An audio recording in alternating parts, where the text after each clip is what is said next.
My dear students, and welcome back to the English online classes. And as you know, we have already started chapter number 3 from your supplementary reader snapshot, and the name of the chapter is Ranga's Marriage, written by Masti Venkatesha Iyengar. As I have told you in my last video related to this chapter, that it is not that this chapter is written to render a very strong or a solid moral to you people. It's a very simple story, but it's like fun. Here you can just say that one thing could be done in this society, that is the intelligent people can manipulate others and get their work done. Here in this story, it is not like that, that the manipulation has been done for any kind of selfish motives. It has been done for something good. And as I told you that it is about Ranga's marriage. So obviously Ranga is the hero of the story, but he is not the only hero of the story. Even our narrator is also going to take maximum of the catchy part of the story. And till now, what we people have done in the story, let's just have a quick look of it, and then we'll continue with the rest of the part. Here in the very first paragraph, which is given over there in the first page, we people have seen that our narrator is talking about the title Ranga's Marriage. He gives, you can say that he gives various reasoning that why he had kept the name as Ranga's Marriage and not any other very catchy or appealing type of names, because he believes that it is about a simple boy, so he wants the title to be very simple. Then he spoke about his village. The name of the village is Hosahali, and he also inquired that whether we have ever heard of this village. But he himself also knows that it is very rare to happen that people might be knowing about this village, because the great English people and the Indian writers who have written about the places and all, they themselves don't know about the existence, so they have not written. Then how can he expect the poor cartographers to mark this place in the map? That's what might be the reason he says that the village is not there in the map, and even the shadow of it cannot be found there. Then in the second paragraph, which continues to page number 2, he again praises highly about his village. He even compares it to a very sweet example, and that sweet example is Karigadabu. Karigadabu, which is a sweet with stuffing, means a sweet filled with materials, like how I gave example of you that we people are eating gujia here, in which the filling is there of materials like suji and raisins and all those things. It's sweet, and we cannot imagine that sweet without that filling. So he says that for the Bharatvarsha, this Mysore is the place where this Hosahali is situated, is just like Karikadapu. And he says that for Mysore, Hosahali is like that filling inside the Karikadapu. So he had raised the height or the level of appreciation of his village. And he says that he's not the only one. There is one doctor also whose name is Kunda Bhatta. He also thinks in the same manner. And then we came to the next paragraph, two of the paragraphs, next two paragraphs, in which he speaks about the speciality of the village. And the speciality of the village, first one which I spoke about in my previous video, was the raw mango found in his village, which is so sour that the sourness of it goes and touches the head. Means it is this example is being given over there to tell about basically that how the sourness, or what is the depth of sourness of that mango, and it can raise up cough inside a person if it is consumed. And then he spoke about the second speciality, that is a creeper plant, whose flowers are very beautiful to look at, and whose and its leaves are so very big that if you just pluck two of it when you go to have bath in that pond, you don't have to worry about it what to serve the meal. In this way he speaks about the two specialities, and he even asks that you might think that he's exaggerating, means this is his talk with his readers. He says that he thinks that people might be thinking that he talks too much about his place, so why not to visit his place. After this, we came to the last para of that page, in which we started talking about English. As I have told you in the previous video also, this story is somewhat of the time period when English was not an easy commodity or easy to reach language for anybody. And it was considered as a very rare thing. Because of that reason only, Ranga, when he came back from his city education from Bangalore, it was like a great event for the entire village, because it was something which was totally unexpected, unbelievable, and people wanted to see how he looks like after his stay in the city. Now, here one incident has been narrated by our narrator. He says that once it so happened that he was in one of his friend's place.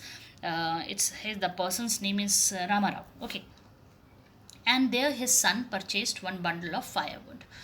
You know what is a firewood? I have said to you people in the last video also that it is the logs or the sticks which are used, dried ones, which are used in the as a fuel for cooking purpose and all. And then when the boy purchased, he asked for the money. The old lady who was selling the bundle, she said that it is 4 pice. 4 pice is 4 anna.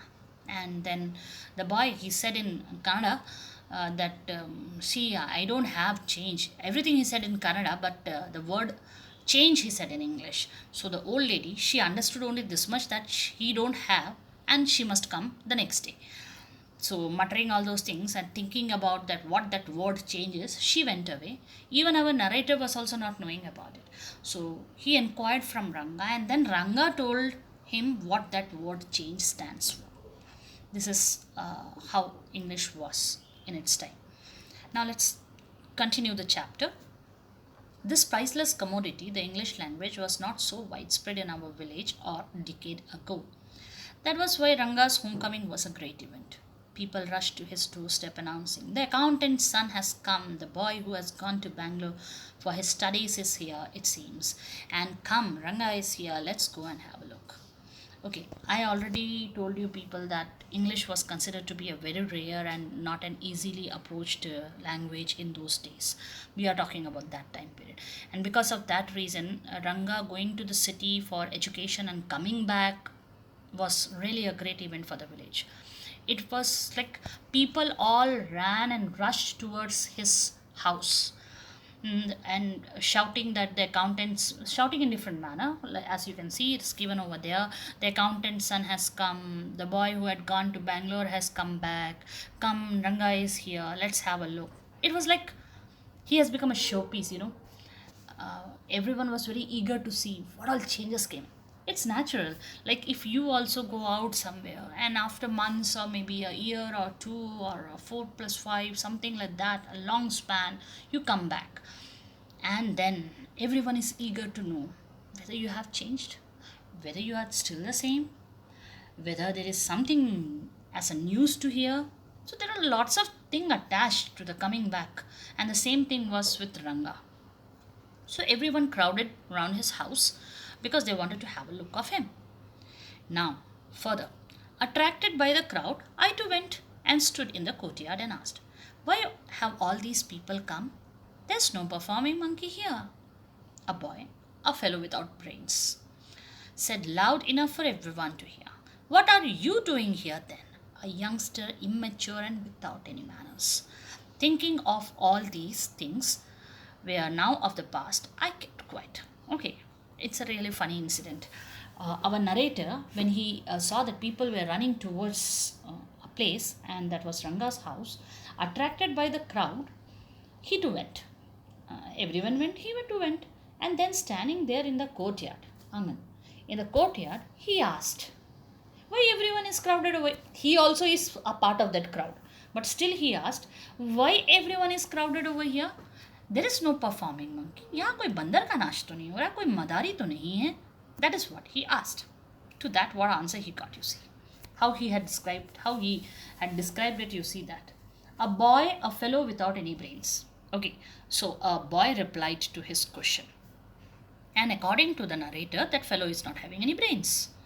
And why that fellow is not having any brains? You see it. That boy, he gave answer to the narrator and that too very loud enough to be audible to everyone. What he said, what are you doing here then? Isn't it funny? Our narrator became a part of that crowd, stood over there, and then he is asking that crowd, why you people are gathered here? There is no performing monkey here. Then to that, the young fellow, he said, then what you are doing here if there is no performing monkey? So, in a way, he just gave a little insulting answer to our narrator, and that's why the narrator has called him a man with a young boy without any brain, a fellow without brain. So, thinking that manners, discipline, and immaturity has become something which is a past question, he stayed quiet. He didn't give answer to that youngster's statement. Now, further, seeing so many people there, Ranga came out with a smile on his face. Had we all gone inside, the place would have turned into what people call the black hole of Calcutta. Thank God it did not. Everyone was surprised to see that Ranga was the same as he had been 6 months ago, when he had first left our village. An old lady who was near him ran her hand over his chest, looked into his eyes, and said, the Janevara is still there. He hasn't lost his caste. She went away soon after that. Ranga laughed. Okay, now so many people reached there. So seeing that people have come, and that too in such a big number, Ranga came out from the house, and he had a smile over his face. And the narrator says that if everyone would have gone inside his house would have turned out like a black hole. A black hole of Calcutta is basically a place, it was a place where the Britishers had stuffed in the Indians, and out of suffocation they died. So black hole is one such place. And then thank God no one has gone inside, and because of that reason he was happy also. And everyone, when they looked at Ranga, they were surprised. I don't know why they were surprised. They were surprised because Ranga was looking the same. In the past 6 months, when he was away from village, staying in a city, he has not changed a bit. And that surprised the people. I don't know why it's surprised. It's good that he didn't change. And then one old lady who was standing near to Ranga, she went near him. She ran her hand over his chest, means she moved her palm over his chest and then looked into his eyes. And then she shouted and she said, the Janevara, that sacred thread that the Brahmins they put, the Janayu hota hai, jab usme dhaga dala jata hai jo. She said that the Janevara is still there. He hasn't lost his caste. Oh, means in Hindi what do you say? भ्रष्ट नहीं हुआ, उसकी जाति भ्रष्ट नहीं हुई है. That is what it is said. So it has been said that only, that he had not lost his caste. He still sticks to it because the Janevara was still there. And after that, she left from there. Ranga, he laughed. He said nothing. Once they realized that Ranga still had the same hands, legs, eyes, and nose, the crowd melted away like a lump of sugar in a child's mouth. I continued to stand there. After everyone had gone, I asked, how are you, Rangappa? Is everything well with you? It was only then that Ranga noticed me. He came near me and did namaskara respectfully, saying, I am all right with your blessings. Okay, now everyone, when they assured it, that they were very sure that Ranga is having the same hand, same leg, they were expecting his hands and legs to change when he comes back after 6 months from city. And when they were very sure that everything was same, his eyes, nose, every part of his was Ranga only, then the crowd disappeared. And see the example being given through this phrase, like a lump of sugar in a child's mouth. Like how in Diwali time we people are having that chironji dana, that sugar lump. That lump when we put in our mouth and we just suck and it disappears. No trace of it is left in the mouth. In the same way, the crowd also disappeared. After they have gone, our narrator still stood there only. He didn't go. After everyone had gone, he asked Ranga, so Rangappa, how are you? Everything is well with you? And then Ranga took notice of him and he came near him and very respectfully he joined his hand and he said a namaskara to him. And he said, I am all right with your blessings. Further, I must draw your attention to this aspect of Ranga's character. I knew when it would be he knew when it would be to his advantage to talk to someone and rightly assist people's worth. As for his namaskara to me, he did not do it like any present day boy, with his head up towards the sun, standing stiff like a pole without joints, jerking his body as if it was either a wand or a walking stick. Nor did he merely fold his hands, he bent low to touch my feet. May you get married soon, I said, blessing him. After exchanging a few pleasantries, I left. Okay, in this para, our narrator seemed to be all praises for our Ranga and his character. Maybe reason is also there. He said that now I would like to draw your attention towards Ranga's character. Okay. He say that Ranga is one such person who knows when to talk, whom to talk, and what to talk. And he even knows the worthiness of a person. Oh, after all, instead of the entire crowd, he came and he said namaskara to our narrator. No? So narrator is very happy. He's feeling very proud. Out of everyone, he came and he said namaskara to him. And then he said that his namaskara was also different, not like how the youngsters of today they do. Sorry to say this, please, no one should feel offended. If I would have been in the class, I could have acted and showed you how it is done in today's world. I have experienced myself.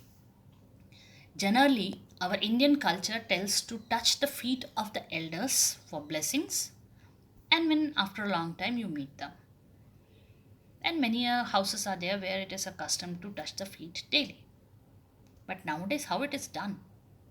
Feet is not touched, knee is touched, means halfway journey. In the air itself, the blessing is taken. Even the knee is also not touched. Halfway through, it touches, head is up, body is down, hand near about reaches to the knee for the blessings. So that's what he says. But Rangappa or Ranga didn't do like that. What he did, he bowed down fully. He touched his feet and asked for his blessings. So, our blessing that narrator gave, which is natural in our country, what he said, may you get married soon. I told you in the beginning, last video, people outside are more concerned. So here, when Rangappa came back from the city after education, now the next target is to get this boy married. So he gave him the blessings. And then after exchanging a few pleasantries, means after talking about a few of the things, asking how it is, etc., and all, our narrator left the place. Okay, now let's move further. That afternoon, when I was resting, Ranga came to my house with a couple of oranges in his hand. A generous, considerate fellow. It would be a fine thing to have him marry, settle down, and be of service to society, I thought. Okay, in the afternoon, when our narrator was resting, Ranga came with some oranges in his hand. Okay, till now he was not only a man of character, now he has become a very generous and considerate fellow also. So our narrator thought that such kind of a generous, considerate, so well behaved, cultured boy must get married. And after marrying, he should bear children. And this way he should be a great service for the society, as usual. Now for a while we talked about this and that. Then I came to the point. Rangappa, when do you plan to get married? I'm not going to get married now, he said. Why not? Then they had a small chat in which they spoke about something here and there, one talks. And then our narrator came to the point he wanted to talk about and he asked Rangappa, when you are planning to get married? To his dismay, our Rangappa said that I'm not going to get married now. Why not? Poor narrator, he is totally shocked. I need to find the right girl. I know an officer who got married only 6 months ago. He's about 30 and his wife is 25, I'm told. They will be able to talk lovingly to each other. Let's say I married a very young girl. She may take my words spoken in love as words spoken in anger. Recently, a troupe in Bangalore staged the play Shakuntala. There is no question of Dushyanta falling in love with Shakuntala if she were young, like the present day brides, is there? What would have happened to Kalidasa's play? If one gets married, it should be to a girl who is mature, otherwise, one should remain a bachelor. That's why I'm not marrying now. Now, he gave a very solid reason. When the narrator asked why you don't want to marry, he said that, see, I'm waiting for the right girl to come in my life. Means I want to get the right girl. Then he gave an example. See, recently I came to know about one of my officer. Don't get confused. He might have studied and got a job also over there. So that's why he's speaking so. And he got married recently, some 6 months back, and he is 30 and his wife is 35, and they are very happy because both are very matured. You just imagine, I'll marry an immature girl, and then if I say something to her in a little loud voice, she may think that I'm not in love with her and I'm angry at her, and then everything will be spilled like the boiled milk. Then he spoke about the play Shakuntala. You might have heard of the story Dushyanta and Shakuntala, in which Dushyanta, a king, falls in love with a simple girl named Shakuntala, and then while they both were in love, Rishi,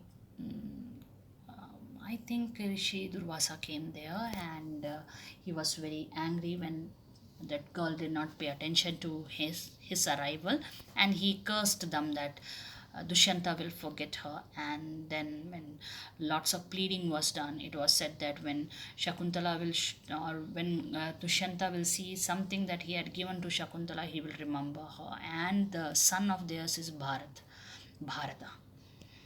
Behind him, the name Bharat is there. And he says that if Shakuntala would have been like the present day brides, means very immature and not having patience, then the story Kalidasa would have fallen into a pit. So, either a person should marry a mature girl or stay as a bachelor. So, I'm not going to marry now.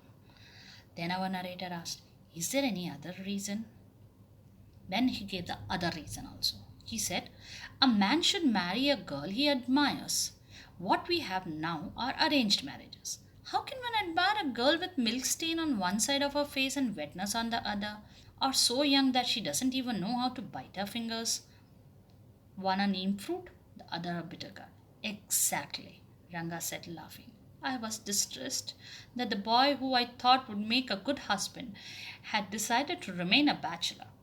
After chatting for a little longer, Ranga left. I made up my mind right then that I would get him married.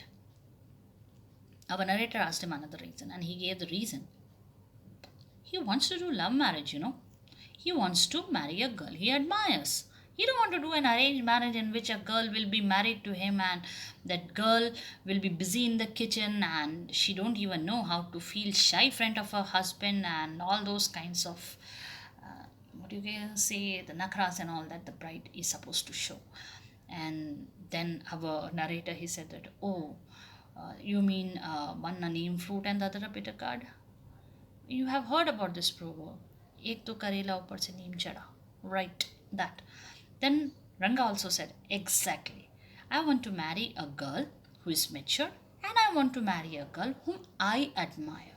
So this is what I want. And then our narrator was highly distressed. He was very unhappy. He was filled with sorrow. Why? Because the person whom he considered to be the eligible bachelor, fit to settle and be a service to the society, he declined that he don't want to marry. He said he don't want to marry now. After a few more chats, Ranga left. And you know what our narrator did? He made a promise to himself. About what? About getting Ranga married. My dear students, this is how our society is. Ranga don't want to marry. but narrator wants him to marry. So, in the next video, we people will come across the various plans being made by our this Masti Venkatesha Iyengar, how he makes Ranga to fall in his trap, and then how he fulfills the wish of getting an eligible bachelor married. That's what we are going to see in the coming up videos. Till then, goodbye and take care.